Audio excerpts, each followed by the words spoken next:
Welcome to another video. ये है jujutsu Kaisen के एपिसोड 4 का रिव्यू। तो करते हैं कंटिन्यू जुजुत्सु काइसेन का सफर। तो अब तक जुजुत्सु काइसेन में यूजी इतादोरी सोर्सर स्कूल में एडमिशन ले लेता है और साथ में पूरा करता है अपना पहला सोलो मिशन। मतलब सोलो मिशन नहीं था, लेकिन दो लोग थे जहाँ पे उसने मिशन सोलो ही कंप्लीट किया है, मतलब अकेले लड़के ही पूरा किया था। तो अब आगे बढ़ते हैं सीरीज में यूजी इतादोरी के सफर को लेकर और बाकी के सोर्सर के सफर को लेकर। जहाँ लास्ट एपिसोड में देखा था कि एक बॉम्ब मतलब एक गर्भ पैदा हो रहा था, मतलब एक भ्रूण पैदा हो रहा था जो पैदा होते हुए भी यहाँ पे काफ़ी तबाही मचा रहा था। तो अब जिससे बचाने के लिए शहर को खाली करवा दिया गया है और इस जगह को सील कर दिया गया है। तो बाकी के सोर्सर यानी कि इतादोरी और उसके साथ ही इसको रोकेंगे। तो वैसे वो भ्रूण पूरा हो गया और एक स्पेशल ग्रेड का कर्ज बना। मतलब स्पेशल ग्रेड बोले तो सबसे पावरफुल ग्रेड। मतलब अगर आप ग्रेड को रैंकिंग माने तो ग्रेड 5 और फिर 4 और 3 और 2 और 1 के बाद पड़ता है स्पेशल ग्रेड, जो उनसे काफ़ी पावरफुल होता है। वैसे जिसका सामना अब तक इतादोरी के साथियों ने भी कभी नहीं किया, मतलब जो उनके लिए भी काफ़ी खतरनाक है, जिसको गोजू सेंसे संभालते थे लेकिन वो भी यहाँ नहीं है। तो इस मिशन को इन्हें संभालना पड़ेगा, जो मिशन करो या मरो वाली सिचुएशन से भरा हुआ है। और इसके अलावा कोई शायद अंदर फंस गया है, मतलब किसी का रिलेटिव यहाँ पे उसको ढूंढते हुए आया है। तो अब बाहर बैरियर लगा के ताकि कोई आउटसाइडर्स की चपेट में ना आए, हम बढ़ते हैं अंदर की तरफ उस स्पेशल ग्रेड के कर्ज से लड़ने के लिए। तो अंदर घुसते हम देख पाते हैं कर्ज काफ़ी खतरनाक है। मतलब ये 2 मंजिल का मकान हुआ करता था जिसको इसने मल्टी स्टोरी बिल्डिंग से भी तगड़ा कर दिया है। और जहाँ से लोग आए थे वो एंट्रेंस खत्म हो चुका है, मतलब गायब हो चुका है। लेकिन फुशिगिरो कुत्ता सूंघ के बता सकता है कि कहाँ पे वो दरवाजा इसलिए अभी भी सेफ है। पर फुशिगिरो जानता है कि यह है इनेट डोमेन जो उस स्पेशल ग्रेड के कर्ज एनर्जी से बना है। तो इस जगह अंदर 3 लोग और गए थे जिनकी लाशों का काफ़ी बुरा हाल हुआ पड़ा है।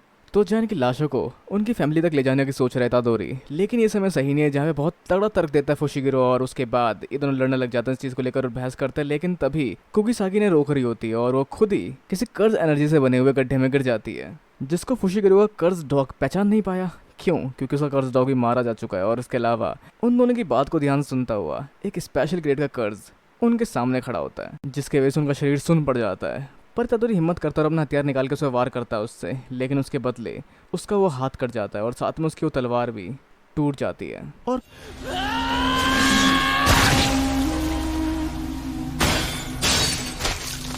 और कुकीसाकी कहीं फंसी हुई है। और इसके अलावा फुशिगिरो यहाँ आगे बढ़ता दिखाया गया है जो कहीं जा रहा है। एक सेकंड, उन्होंने स्पेशल ग्रेड कर्ज को कैसे हराया? तो ये स्पेशल ग्रेड काफ़ी खतरनाक है, जिसके लिए सुकाना की मदद लेना चाहता है इतादोरी। लेकिन सुकाना को उससे घंटा फर्क नहीं पड़ता, क्योंकि मतलब अगर इतादोरी मारा जाएगा तो सुकाना ही मारा जाएगा। पर उसके पास उसकी सिर्फ 2 उंगलियाँ है, बाकी 18 उंगलियाँ भी आज़ाद है, जिन हिस्सों में दोबारा वो जिंदा रह सकता है। तो उसे इतादोरी की कोई ज़रूरत नहीं है। और अगर उसने उसको आज़ाद किया तो वो इसको रोकने के बाद इस लड़के मतलब फुशिगिरो और उस लड़की कुकीसाकी को मार देगा। और जिस बीच ये स्पेशल ग्रेड का कर्ज एक वार करता है जो की ब्लास्ट की तरह होता है, मतलब बहुत पावरफुल होता है, लेकिन ये प्योर कर्ज वाली पावर होती है,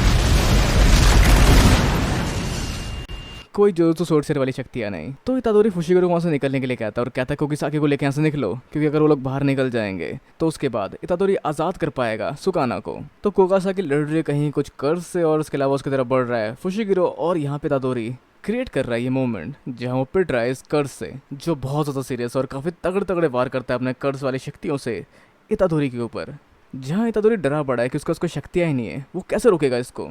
लेकिन कर्ज एनर्जी को उससे कोई फर्क नहीं पड़ता और एक बड़ा सा वार करता है इतादोरी के ऊपर, जिसको रोकता है इतादोरी अपने हाथों से। पर उससे कोई खास फायदा नहीं होता इतादोरी को, उल्टा उसका हाथ मतलब उसके हाथ की उंगलियाँ दूसरे हाथ की उंगलियाँ घिस जाती है। जहाँ कर्ज की वेव्स सच में काफ़ी पावरफुल है, जो मोमेंट इतादोरी के अंदर काफ़ी ज़्यादा पछतावा क्रिएट कर रहा है कि मैंने उंगली क्यों देखी और उस उंगली को मैंने खाया क्यों और मैंने ये सब किया है क्यों, मुझे ऐसे भागना है, मुझे सारी गलती नहीं करनी चाहिए थी। और पूरा पछतावा इतादोरी के चेहरे पे देख पाते हैं इस मोमेंट का, जहाँ पे वो एक प्रॉपर डेथ शायद नहीं ले पाएगा, क्योंकि इसके बाद वो मर सकता है। जिस शॉक वेव को पूरा झेलने के बाद इतादोरी समझ पाता है कि वो शायद कमज़ोर है, वो इतना पावरफुल अभी नहीं हुआ।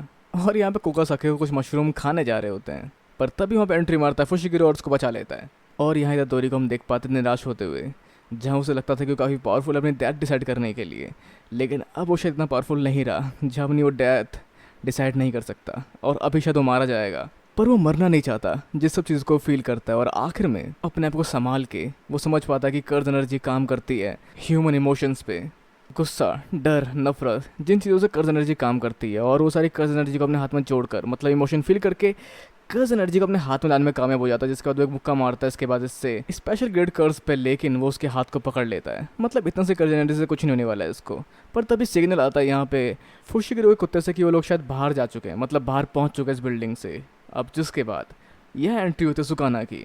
अब जहाँ वो सब कुछ ठीक करने वाला बिल्कुल नहीं है, वो सोच रहा है कैसे और गड़बड़ की जाए, तो अगर मैं वहाँ पहुँचूंगा तो ये स्विच कर लेगा, लेकिन अगर मैं इस कर्ज को अपने साथ ले जाऊँ तो काफ़ी मज़ा आ सकता है। और उसको बोलता है चलो मेरे साथ कुछ बच्चे मारने के लिए, पर ये इतना इंटेलिजेंट नहीं है। जहाँ पर एक और वार करता है ये सुकाना या इतादोरी के ऊपर, जिसको सुकाना काफ़ी हद तक काउंटर कर लेता है और उसको पीटना शुरू कर देता है, क्योंकि कर्ज ऑब्जेक्ट जहाँ पैदा होते हैं वही रहना पसंद करते हैं। तो उनकी फाइट आगे कंटिन्यू होती है, जहाँ पे सुकाना इसका एक हाथ उखाड़ लेता है क्योंकि इसने इस हाथ से इसके पैर को पकड़ा था, और फिर सुकाना इसको एक शोकेस की तरह दीवार पर टांग देता है इसके हाथ पर अलग अलग करके।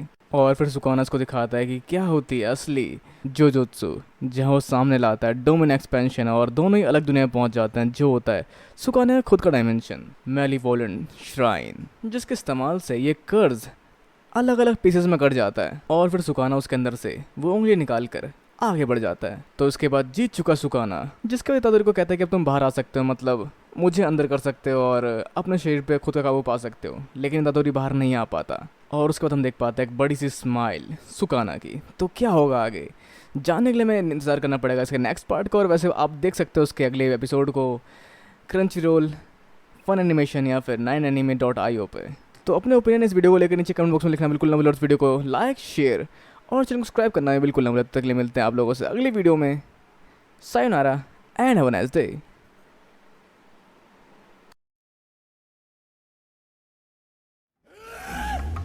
散歩は嫌。ここで死ね。